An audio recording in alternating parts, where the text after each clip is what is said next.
देश में नए साल 2023 का आगाज होने वाला है।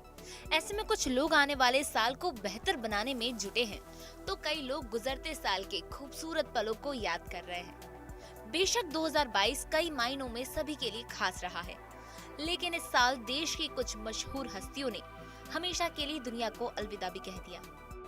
गुजरता साल 2022 कई लोगों की जिंदगी का आखिरी सफर साबित हुआ। देश का नाम रोशन करने वाली कुछ महान शख्सियत भी अब हमारे बीच नहीं है। तो क्यों ना 2022 को अलविदा कहने से पहले आइए याद करते हैं उन हस्तियों को और जानते हैं उनकी खासियतों के बारे में। लता मंगेशकर। 8 जनवरी को भारतीय सिनेमा की मशहूर सिंगर स्वर कोकिला लता मंगेशकर ने दुनिया को अलविदा कह दिया। 92 साल की लता मंगेशकर के निधन से पूरे देश में शोक छा गया। लता मंगेशकर को 1947 में फिल्म आपकी सेवा में से गायिका के रूप में पहचान मिली थी, जिसके बाद लता ने 20 भाषाओं में 30,000 से भी ज्यादा गानों में अपनी आवाज दी थी।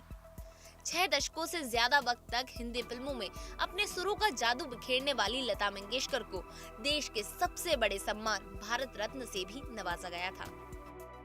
राकेश झुनझुनवाला। शेयर मार्केट के दिग्गज इन्वेस्टर राकेश झुनझुनवाला की 14 अगस्त को हार्ट अटैक से मौत हो गई। 62 साल के राकेश झुनझुनवाला का नाम देश के मशहूर इन्वेस्टर्स में गिना जाता है।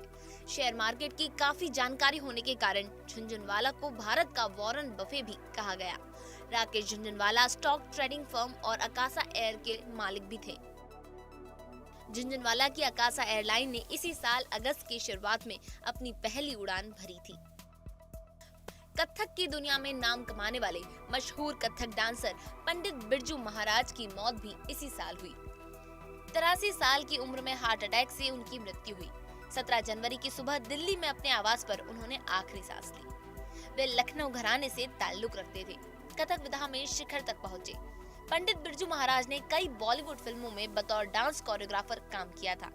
देवदास, डेढ़ इश्किया, उमराव जान और बाजीराव मस्तानी जैसी कई फिल्मों में डांस सिखाया। साल 2012 में पंडित बिरजू महाराज को डांस कोरियोग्राफी के लिए नेशनल फिल्म अवार्ड से नवाजा गया था।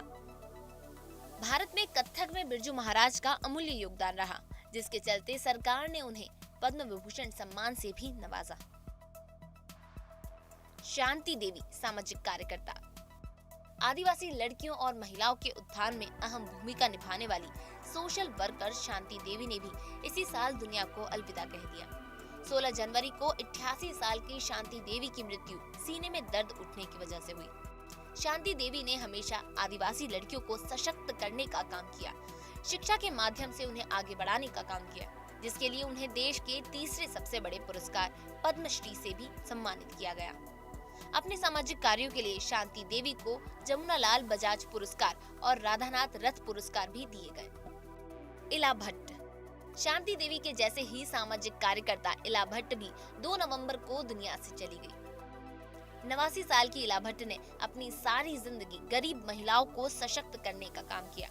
1972 में स्वरोजगार करने वाली गरीब महिलाओं के लिए इला भट्ट ने सेल्फ एम्प्लॉयड वुमेन्स एसोसिएशन की स्थापना की, जो 1995 में 2 लाख से ज्यादा सदस्यों के साथ भारत का सबसे बड़ा एकल संघ बन गया था।